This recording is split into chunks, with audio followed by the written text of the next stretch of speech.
ये आशीष नहीं है कि परमेश्वर ने मुझे घर दिया, परमेश्वर का धन्यवाद हो, घर के रूप में उसने आशीष दी। एक गाड़ी दी है, 4 व्हीलर के रूप में मुझे आशीष दी, 2 व्हीलर के रूप में आशीष दिया है। परमेश्वर ने मुझे बहुत धन दिया है, बहुत सोना चांदी दिया है, बहुत बैंक बैलेंस दिया है मेरे पास, ये बहुत आशीष है। ये चीजें आशीषें नहीं होती हैं। अब आप ध्यान से सुनिए। प्रभु यीशु मसीह के मधुर नाम में आप सबको जय मसीह की। प्रभु आप सबको बहुत से आशीष दे, आमीन। प्रकाशित वाक्य की इस पुस्तक की श्रृंखला में आप सबका स्वागत है और हम बात कर रहे हैं प्रकाशित वाक्य के पहले भाग की। और पहला भाग जो है जिसपे हमने कहा कि प्रस्तावना वाला भाग है वो, और प्रकाशित वाक्य के 1 अध्याय के 1 पद से लेकर 3 पद तक हम इस विषय पर बातचीत कर रहे हैं। आपने देखा कि पिछले 2 पद जो थे हमारे प्रकाशित वाक्य 1 अध्याय के 1 और 2 पद, जिसपे हम लोगों ने चर्चा करी थी कि किस तरीके से डैनियल के द्वारा परमेश्वर ने उस पुस्तक को लिखवाया जो प्रकाशित वाक्य की पुस्तक थी। वो मोहरबंद पुस्तक कहलाई जाती थी। रहस्य की जो पुस्तक थी वो रहस्य उसने डैनियल के ऊपर भी नहीं खोले थे, और किस तरीके से परमेश्वर ने उन रहस्यों को यूहन्ना के ऊपर खोला और यूहन्ना ने प्रकाशित वाक्य को लिखा। प्रकाशित वाक्य का मतलब रहस्यों का प्रकट होना या रहस्यों का खुलना जो है वो उसका अर्थ जो है ये कहलाया जाता है। परंतु हमने पिछले भाग में सिर्फ 2 ही पद देखे थे, परंतु आज इस प्रस्तावना के भाग में हम इसके तीसरे पद की ओर ध्यान करेंगे। जी हाँ, तीसरे पद की ओर। पहले हम तीसरा पद पढ़ लेते हैं, उसके बाद इसको देखते हैं कि तीसरे पद का रहस्य क्या है। धन्य है वो जो इस भविष्यवाणी की पुस्तक को पढ़ता है और वे जो सुनते हैं और इसमें लिखी बातों को मानते हैं, क्योंकि समय निकट है। देखिए यहाँ पर जो है मुख्य रूप से ब्लेस्ड शब्द आया है, उसको इस्तेमाल किया गया है। यानी वो आशीष का कारण होगा, वो सौभाग्य होगा जो इस पुस्तक में लिखी बातों को पढ़ता है। वो आशीष है। वो आशीष किसको मिलेगी? जो प्रकाशित वाक्य की पुस्तक को पढ़ता है, नंबर 1 बात, जो सुनते हैं 2 बात, और तीसरी बात कि जो इसमें लिखी बातों को मानते हैं। देखिए, पढ़ना एक अलग बात है, सुनना एक अलग बात है, परंतु उसको मानना भी है। और यहां पर एक बात लिखी हुई है इसके साथ, क्योंकि समय निकट है। समय निकट है किस चीज का? देखिए, मैंने पहले कहा कि प्रकाशित वाक्य की पुस्तक कब लिखी गई? कि जब अंत समय का आरंभ निकट हुआ। मैंने पिछले संदेश में बताया कि डैनियल से क्या कहा परमेश्वर ने कि ये अंत समय के लिए है, कि जब अंत समय स्टार्ट होगा या जब अंत समय होगा इस दुनिया का, तब ये इसके रहस्य खोले जाएंगे। और जब अंत समय का आरंभ हुआ तब परमेश्वर ने यूहन्ना के द्वारा इसका रहस्य जो है वो खोला गया। परंतु यहां पर जो है तीसरे पद में लिखा है कि आशीष। आप जानते हैं प्रकाशित वाक्य के अंदर 7 आशीषें हैं जो परमेश्वर अपने लोगों पर उतारना चाहता है। प्रकाशित वाक्य की पुस्तक के अंदर ही, ये नहीं है कि सिर्फ ये तीसरे पद में आशीष है।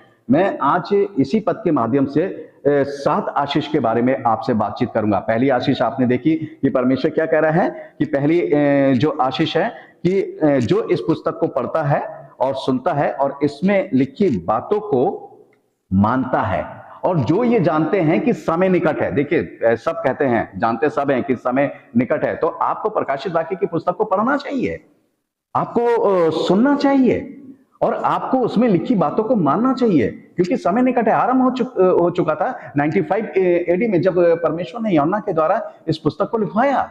और हम अभी भी वैसे ही हैं, हम अभी भी अनुग्रहकारी और दयालु और प्रेम और इन्हीं संदेशों में अटके हुए हैं। जबकि अब हमें इन संदेशों में अटकना नहीं है, बल्कि अब हमें जो है परमेश्वर का जलन, परमेश्वर का क्रोध जो है वो प्रकट होने जा रहा है इस दुनिया के ऊपर। जब जैसे जैसे हम प्रकाशित वाक्य की पुस्तक का अध्ययन करेंगे, हमें वैसी वैसी पता चलेगा कि परमेश्वर का क्रोध किस सीमा तक पहुंच चुका है, परमेश्वर की जलन जो है किस सीमा को पार कर चुकी है। ये सारी चीजें हैं। तो आशीष किसको मिलेगी? देखिए, आशीष उसको मिलती है जो प्रकाशित वाक्य की पुस्तक को पढ़ता है, सुनता है और इसमें लिखी बातों को मानता है, और वो ये जानता है कि अब समय निकट है, अब मुझे प्रकाशित वाक्य की पुस्तक के अनुसार जीना चाहिए, उनकी आशीषों को लेना चाहिए। अब यह आशीष नहीं है कि परमेश्वर ने मुझे घर दिया, परमेश्वर का धन्यवाद हो, घर के रूप में उसने आशीष दी। एक गाड़ी दी है, 4 व्हीलर के रूप में मुझे आशीष दी, 2 व्हीलर के रूप में आशीष दिया है। परमेश्वर ने मुझे बहुत धन दिया है, बहुत सोना चांदी दिया है, बहुत बैंक बैलेंस दिया है मेरे पास, ये बहुत आशीष है। ये चीजें आशीषें नहीं होती हैं। अब आप ध्यान से सुनिएगा। पहली आशीष आपने देख ली कि जो पढ़ता है उसको वो आशीष का कारण होता है। दूसरा आशीष का कारण कौन होता है? प्रकाशित वाक्य 14 अध्याय उसका जब 13वां पद पढ़ेंगे, वहां लिखा है, फिर मैंने स्वर्ग से ये शब्द सुना, लिख, जो मृतक प्रभु में मरते हैं वे अब से धन्य हैं। आत्मा कहता है हाँ, क्योंकि वे सारे परिश्रम से विश्राम पाएंगे और उनके कार्य उनके साथ हो लेते हैं। सबसे पहली बात क्या है, देखिए यहां क्या लिखा है कि अब से है, अब से धन्य है। अब से मतलब धन का मतलब क्या है कि प्रकाशित वाक्य की जो आशीष है उसको जो प्रभु में मरते हैं उनको कब से मिलेगी? जिन्होंने प्रकाशित वाक्य की पुस्तक को पढ़ना शुरू कर दिया, जिन्होंने प्रकाशित वाक्य की पुस्तक को सुनना शुरू कर दिया, जिन्होंने प्रकाशित वाक्य की पुस्तक को मानना शुरू कर दिया है, और वो अब से जो है वो धन्य हैं। यानी जो प्रभु में मर रहे हैं उनको आशीष जो है वो मिलेगी। और जब प्रभु यीशु मसीह आकाश के बादलों पर आएगा है, तब वो जो प्रभु में मरे हैं वो सबसे पहले उठाए जाएंगे। जी है, यहाँ पर लिखा ना, परमेश्वर का वचन कहता है जो मृतक प्रभु में मरते हैं, और वो पहला थिस्सलुनीकियों 4 अध्याय उसका 16 पद पढ़ेंगे तो वहां पर भी लिखा हुआ है कि जो प्रभु में पहले मरे हैं वो पहले जी उठेंगे। परमेश्वर का वचन इस बात को कहता है।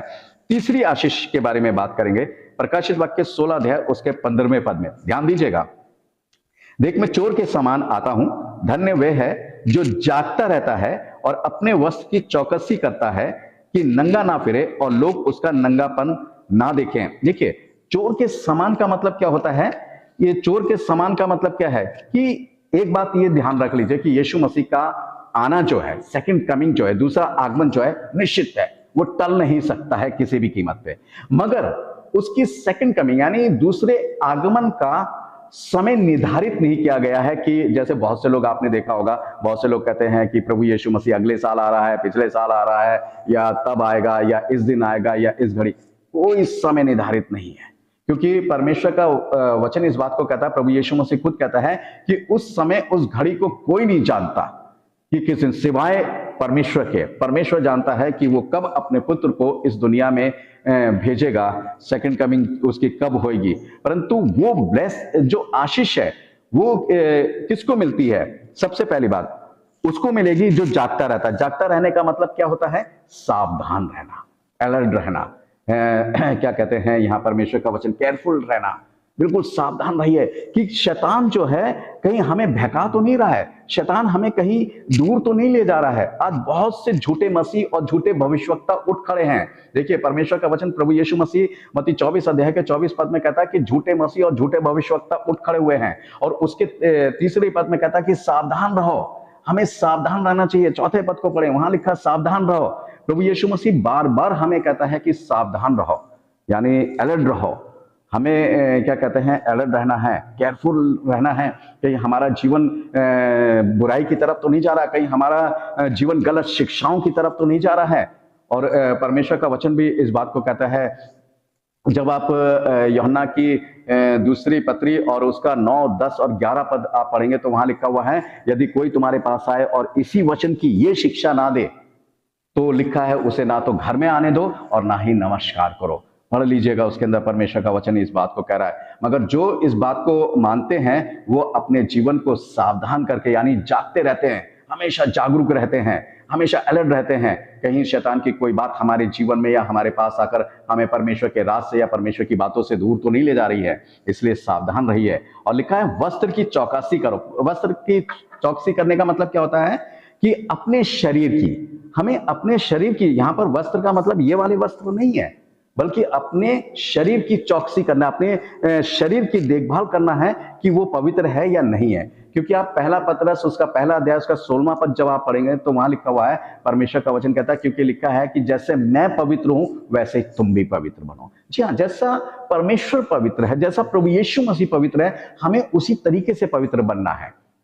फिलिपियो में लिखता है ना, फिलिपियो 2 अध्याय उसके 5 पद में अगर आप पढ़ेंगे तो उसके अंदर लिखा हुआ, जैसा यीशु मसीह का स्वभाव था वैसे ही तुम्हारा भी स्वभाव होना चाहिए, तब हम जो है पवित्र बनेंगे। और पौलुस तो एक बहुत बड़ी बात लिखता है, रोमियो 12 का और उसका पहला पद पढ़ेंगे, इसलिए हे भाइयों, मैं तुमसे परमेश्वर की दया स्मरण दिलाकर विनती करता हूं कि अपने शरीरों को जीवित और पवित्र और परमेश्वर को भाता हुआ बलिदान करके चढ़ाओ, यही तुम्हारी आत्मिक सेवा है। जी हाँ, हमें अपने शरीर को, हमारा वस्त्र, हमारे शरीर का वस्त्र क्या है? ये वस्त्र है। इस वस्त्र को धोना है, इसको यीशु मसीह के लहू से धोकर शुद्ध और पवित्र करना है, प्रभु यीशु मसीह के वचन से धोकर शुद्ध और पवित्र करना है, प्रभु यीशु मसीह के नाम और सामर्थ्य में धोकर शुद्ध और पवित्र करना है, और परमेश्वर को भाता हुआ करके चढ़ाना है। हमें क्या, हम मरे हुए ना कहलाएं। वो क्या कहता है कि तू मरा हुआ कहला, तू जीवित तो है परंतु है मरा हुआ। जब इसको आगे देखेंगे, जब लिखा हुआ है कि तू जीवित तो कहलाता है परंतु है मरा हुआ,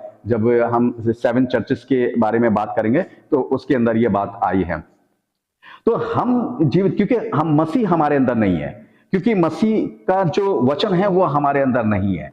तो परमेश्वर का वचन इस बात को कहता है। फिर क्या कहता है वस्त्र के बारे में, जब प्रकाशित वाक्य 3:18 को पढ़ेंगे तो वहां लिखा है, श्वेत वस्त्र ले ले कि पहनकर तू अपने नंगेपन की लज्जा, तुझे लज्जा ना हो। श्वेत वस्त्र का मतलब क्या होता है? पवित्रता। जी हाँ।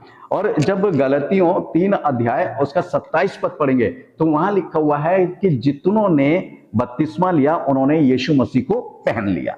जी हाँ, जितनों ने मसीह में बपतिस्मा लिया उन्होंने यीशु मसीह को पहन लिया। तो हम जब जो यीशु मसीह को पहने हुए हैं, फिर हमारा वो जो यीशु मसीह को यानी पवित्रता को पहने, यीशु मसीह को पहने, उसके वचन को पहने हुए हैं, तो वो हमारे जीवन से, हमारी बोलचाल से, हमारी भाषा से कलंकित नहीं होना चाहिए, तभी ब्लेसिंग्स मिलेगी। देखिए, ऐसे ब्लेसिंग्स नहीं मिलेगी बस हमने पढ़ लिया कि हाँ हम तो जागरूक हैं, ये है वो है। हमें वो सिस्टम करना पड़ेगा उस ब्लेसिंग्स के लिए, उस सिस्टम को फॉलो करना पड़ेगा। जब तक हम उसमें लिखी बातों को फॉलो नहीं करेंगे तब तक परमेश्वर की आशीष जो है वो हमें नहीं मिल पाएगी। यहाँ पर मेरे प्यारे भाइयों बहनों, यहाँ पर इस तरीके से परमेश्वर का वचन कहता है, इसलिए सावधान रहें। अगर परमेश्वर की ब्लेसिंग्स पाना चाहते हैं तो हमें सावधान रहना है, हमें अपने वस्त्र की चौकसी करनी है और हमें अपने वस्त्र को धोकर रखना है और यीशु मसीह को पहन लेना है। चौथी आशीष के बारे में बात करेंगे, प्रकाशित वाक्य 19 अध्याय और उसके 9 पद में लिखा है, तब सरदूत ने मुझसे कहा, ये लिख कि धन्य वे हैं जो मेमने के ब्याह के भोज में बुलाए गए हैं। फिर उसने मुझसे कहा, ये वचन परमेश्वर के सत्य वचन है। अब देखिए यहां क्या लिखा है, यानी धन्य वे हैं का मतलब यानी आशीष का कारण वो है, आशीष उनको मिलेगी जो मेमने के अर्थात प्रभु यीशु मसीह के ब्याह के में बुलाए गए हैं, इनवाइट किए गए हैं। क्या आपको इनविटेशन मिला है? अगर हम देखें तो इनविटेशन सारे संसार को प्रभु यीशु मसीह ने दिया, ये नहीं कि अपने कुछ लोगों को दिया। अब आप कहेंगे कैसे? देखिए, यूहन्ना 3 अध्याय उसका 16वां पद पढ़ेंगे, जब यूहन्ना की इंजील उसका 3 अध्याय उसका 16वां पद, कि परमेश्वर ने जगत से ऐसा प्रेम किया। ध्यान दीजिएगा कि परमेश्वर ने जगत से ऐसा प्रेम किया कि उसने अपना इकलौता पुत्र दे दिया, ताकि जो कोई, अब चाहे वो हिंदू, मुसलमान, सिख, ईसाई जो भी हो, एनीवे, किसी भी कुल का, किसी भी जाति का, किसी भी देश का हो, किसी भी गांव का हो, कहीं का भी हो, किसी भी शहर का हो, जो कोई विश्वास करे वो नाश ना हो परंतु अनंत जीवन पाए। जी हाँ, अनंत जीवन की आशीष जो है वो प्रभु देता है कि धन्य है वे जो मेमने, वही बुलाए जाएंगे। इनविटेशन, आप अपने शादी में, आपके घर में जब शादी ब्याह होता है या आप अपने बच्चों की या किसी की शादी ब्याह करते हैं तो किसको बुलाते हैं? जो आपके अपने लोग होते हैं, जिन्हें आप जानते हैं, जिनसे आपका बोलचाल होती है, जिनसे आपका तालमेल अच्छा होता है, आप उन्हीं को तो बुलाएंगे। तो प्रभु यीशु मसीह भी, परमेश्वर भी, इनविटेशन उन्हीं के पास है जो उसके लोग हैं, जो उसकी बात को सुनते हैं, जो उसकी बात को मानते हैं, जो उसके कहने के अनुसार चलते हैं, जो उसके वचन को पढ़ते हैं, सुनते हैं और मानते हैं और उसके कहने के अनुसार चलते हैं। इनविटेशन सिर्फ उन्हीं के पास है। और मत्ती 22 अध्याय उसका 2-3 पद पढ़ेंगे, यहां लिखा है, स्वर्ग का राज जो है उस राजा के समान है जिसने अपने पुत्र का विवाह किया। और तीसरे पद में लिखा हुआ है कि उसने सबको इनविटेशन दिया, इनवाइट किया है, निमंत्रण दिया है उसने सबको अपने पुत्र के विवाह में आने के लिए। मगर प्रकाशित वाक्य 19 के 7 पद में एक बात और लिखी हुई है, यहां लिखा, आओ हम आनंदित और मगन हो और उसकी स्तुति करें, क्योंकि मेमने का ब्याह आ पहुंचा है और उसकी दुल्हन ने अपने आप को तैयार कर लिया है। यहां पर कई चीजें हैं। देखिए, सबसे पहली बात तो यह है कि आनंदित और मगन कौन होगा?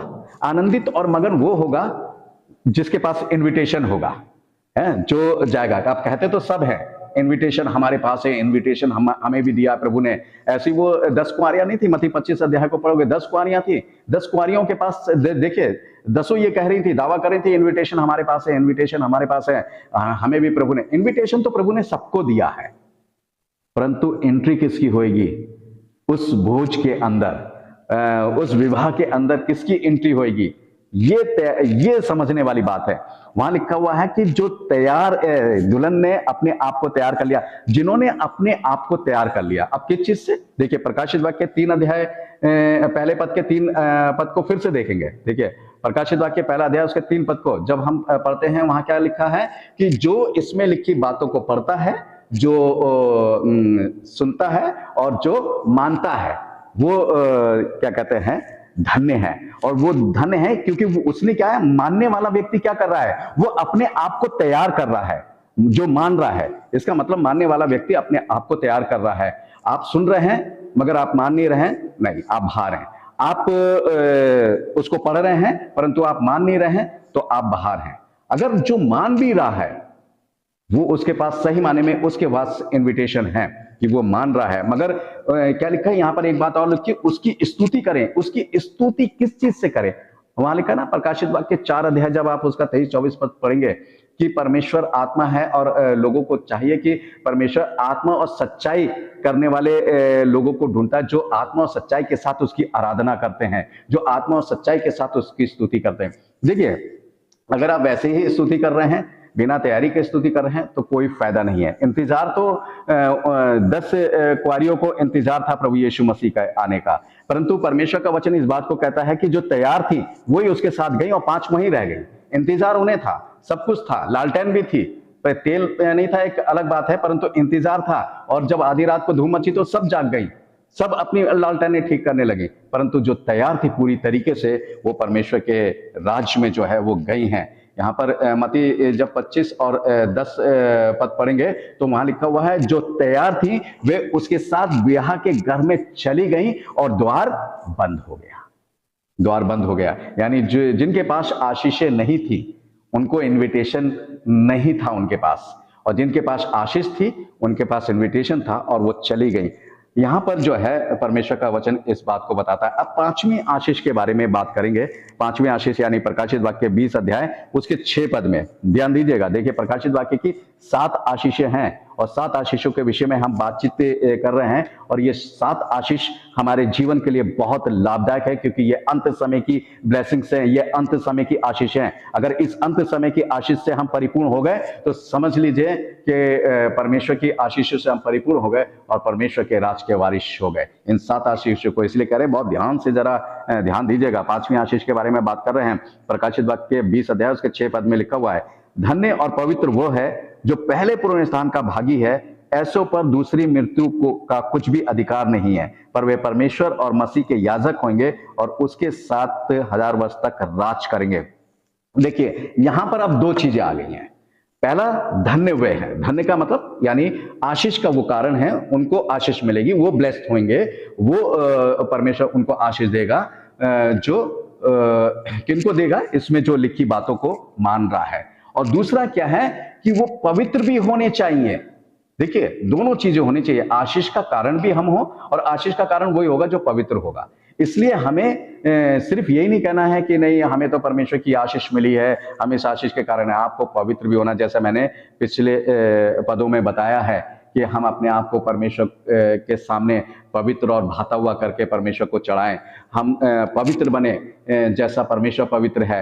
हम हमारा स्वभाव वैसा होना चाहिए जैसा यीशु मसीह का स्वभाव है। तो यहाँ पर जो बात लिखी गई है, और यहाँ परमेश्वर का वचन कहता है कि जो जीवित होंगे, जैसा लिखा ना, जो जीवित होंगे वो पहले जी उठेंगे। परमेश्वर का वचन कहता है, मैंने पहले थिस्सलुनीकियों 4 अध्याय उसका 16वां पद आपको बताया था। और लिखा है, यहाँ पर लिखा है कि वो दूसरी मृत्यु का जो दूसरी मृत्यु है उनके ऊपर कोई प्रभाव नहीं पड़ेगा। दूसरी मृत्यु है क्या? जी हाँ, दूसरी मृत्यु को जानना बहुत ज्यादा जरूरी है। प्रकाशित वाक्य 20 अध्याय उसका 14 पद जब आप पढ़ेंगे तो वहां लिखा है कि जो दूसरी मृत्यु है वह है आग की झील। जी हाँ, देखिए पहली मृत्यु में हम जीवित होंगे, वो अलग बात है कि हम परमेश्वर के राज्य में जाने के लिए जीवित हो रहे हैं या अनंत दंड भोगने के लिए जीवित हो रहे हैं। जैसा डैनियल 12 अध्याय और उसके 2 पद में लिखा है कि जितने भूमि के नीचे सोए हुए हैं वे सब जीवित होंगे, कुछ तो अनंत दंड भोगने के लिए और कुछ अनंत राज करने के लिए होंगे। अब हम किसके लिए जीवित होंगे? सबसे पहले भागीदार क्या है? हमें पहले पुनरुत्थान के भागीदार होना चाहिए। जो ब्लेसिंग्स है उनके ऊपर है। और दूसरी मृत्यु आग की झील है, यानी आग की झील का मतलब है जो आग की झील में डाल गया वो सदा के लिए परमेश्वर से बिल्कुल दूर हो गया है। वो जिंदगी में कभी भी परमेश्वर को देख नहीं पाएगा, परमेश्वर को सुन नहीं पाएगा, परमेश्वर की बातें उस तक पहुंच नहीं पाएंगी। वो आनंद जो है, जो मगन है, वो नहीं कर पाएगा। वो कभी भी परमेश्वर की स्तुति और प्रेज एंड वर्शिप नहीं कर पाएगा। वो इन सब बातों से जो है वो दूर हो जाएगा। यहाँ परमेश्वर का वचन कहता है, और इसलिए वो क्या कहता है कि स्वर्ग में हम क्या करेंगे। वो सब कहते हैं यार स्वर्ग में हम करेंगे क्या है। यहाँ क्या लिखा हुआ है, क्योंकि वो परमेश्वर के याजक होंगे, प्रभु यीशु मसीह के याजक होंगे। वहां पर हम याजक का काम करेंगे। मगर यहाँ पृथ्वी पर, इसलिए हम कहते हैं ना, हम एक्टिंग याजक का कार्य कर रहे हैं यहाँ पर, एक्टिंग याजक के रूप में। तो हमें याजक का काम निपटाना चाहिए हर एक को, और जिसके पास ब्लेसिंग्स है वही याजक के कार्य को कर रहा होगा, नहीं तो कोई नहीं करेगा। यहाँ लिखा परमेश्वर का वचन कहता है, और 1000 साल तक राज करेंगे उसके साथ, प्रभु यीशु मसीह के साथ, उन पवित्र लोगों के साथ, परमेश्वर के राज में 1000 साल। मगर कौन करेगा? जिसके पास परमेश्वर की ब्लेसिंग्स होगी है। और ब्लेसिंग्स किसके पास होगी? प्रकाशित वाक्य के 1 अध्याय 3 पद में लिखा है, जो पढ़ता है, जो सुनता है, जो मानता है, और जो ये जानता है कि हाँ अब समय निकट है। अब हमें फालतू बातों में, संसार की बातों में, संसार की चीजों में लगने का नहीं है, परमेश्वर के पास जाने का। इसलिए परमेश्वर की बातों में लगे, परमेश्वर की बातों को माने और उसको सुने। 6वीं आशीष के बारे में बात करेंगे। प्रकाशित वाक्य 22 अध्याय उसके 7 पद में लिखा है, देख मैं शीघ्र आने वाला हूं, धन्य वे है जो इस पुस्तक की भविष्यवाणी की बातों को मानता है। देखिए प्रभु यीशु मसीह क्या कह रहा है, मैं शीघ्र, यानी शीघ्र का मतलब क्या होता है? जल्दी है, कमिंग सून, यानी बहुत जल्दी आने वाला है। मगर वो धन्य है, कौन धन्य है? जो प्रकाशित वाक्य की पुस्तक की भविष्यवाणियों को मानता है। आप कितना मानते हैं? अब बहुत से कहते हैं कि हमें समझ में नहीं आती है, हमें इसका मतलब ही नहीं पता होता है। तो समझ में क्या आएगा? इसलिए मेरे प्यारे भाइयों बहनों, परमेश्वर ने आज हमें, खासतौर से मुझे इसलिए चुना है ताकि इस भविष्यवाणी की पुस्तक को आप लोग अच्छे से समझ सकें और उस ब्लेसिंग्स के हकदार बने और परमेश्वर के राज के वारिश हों। यह आपके लिए बहुत आनंद की बात है कि परमेश्वर ने चुना है, क्योंकि यहाँ हम फालतू बात करने के लिए नहीं है। और लिखा, परमेश्वर का वचन कहता है, वो प्रकाशित वाक्य की भविष्य की इन बातों को मानता है कि प्रभु यीशु मसीह के ऐसा लगता है कि जैसे प्रभु यीशु मसीह ये कह रहा है कि हमें किस तरीके से अपने आप को तैयारी करना, जो परमेश्वर का वचन हमें बताता है, जो प्रभु यीशु मसीह का वचन बताता है कि हमें किस तरीके से अपने आप को तैयार रहना है, या करना, बल्कि तैयार करना नहीं है, अब तैयार रहना है। और ये सोचकर तैयार रहना है कि जैसे प्रभु यीशु मसीह बस अभी आ रहा है, या प्रभु यीशु मसीह कल आने वाला है, या बहुत ही मतलब जल्दी आने वाला। हमें तैयार रहना है, तैयारी करना नहीं है। हमारी तैयारी पूरी हो जानी चाहिए अब। और यीशु मसीह जो है वो कभी भी किसी समय भी आ सकता है, क्योंकि उसके आने का कोई समय निर्धारित नहीं करा है, सिवाय परमेश्वर जानता है और कोई नहीं जानता है। और इसलिए हमें उन आशीषों से परिपूर्ण होना। 7वीं आशीष प्रकाशित वाक्य 22 अध्याय और उसके 14वें पद में लिखा है। अब हम लास्ट आशीष के बारे में पढ़ रहे हैं। 7वीं आशीष जो प्रकाशित वाक्य के अंदर है 22 का 14,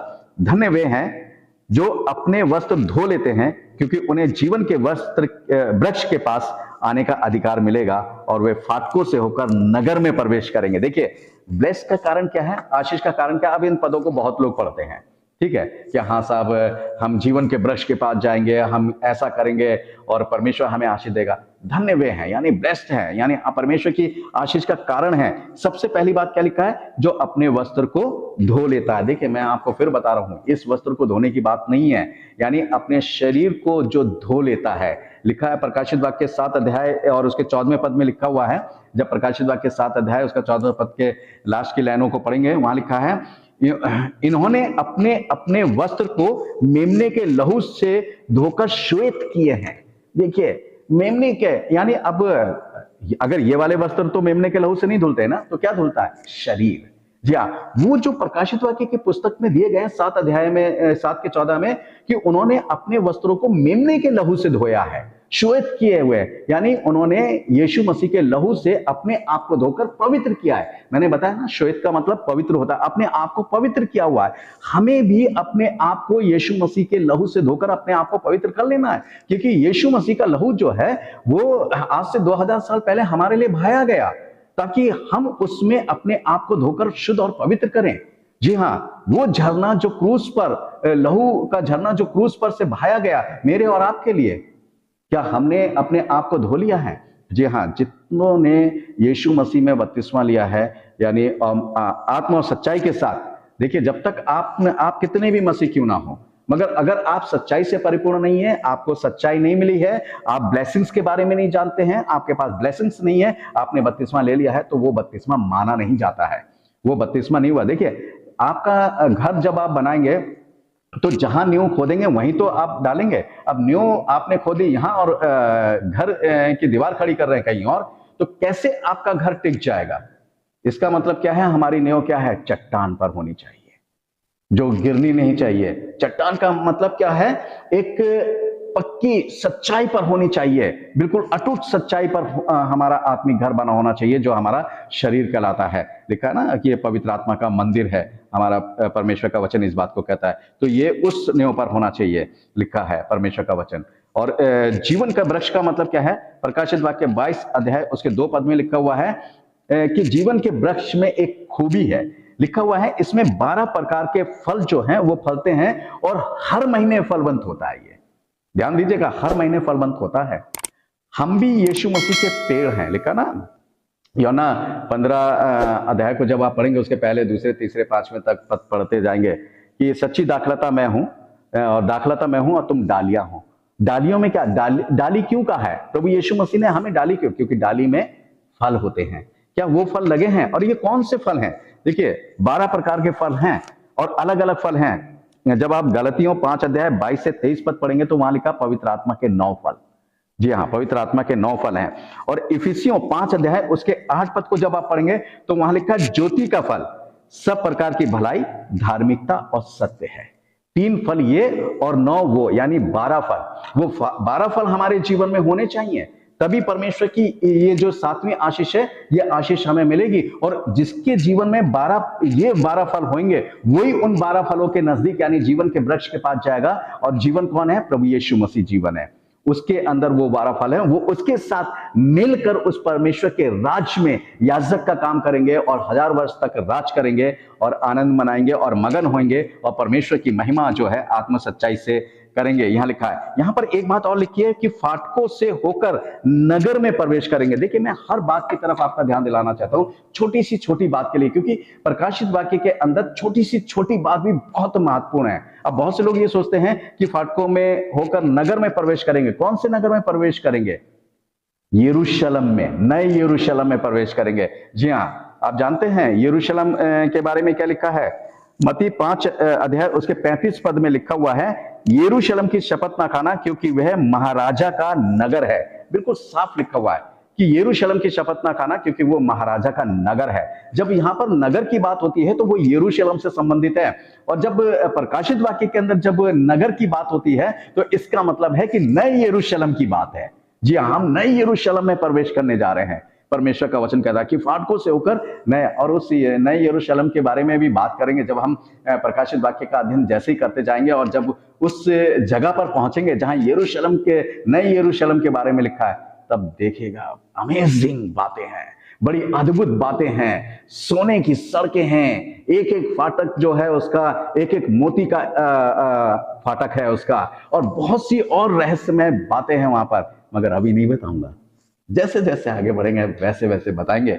और ये जो है ये 7 आशीष है। इसलिए मेरे प्यारे भाइयों बहनों, आइए हम प्रकाशित वाक्य की पुस्तक को पढ़ना शुरू कर दें, सुनना शुरू कर दें और उसको मानना शुरू कर दें, और अपने आप को इस तरीके से तैयार करें कि शायद प्रभु अभी आ जाए या प्रभु कल आ जाए।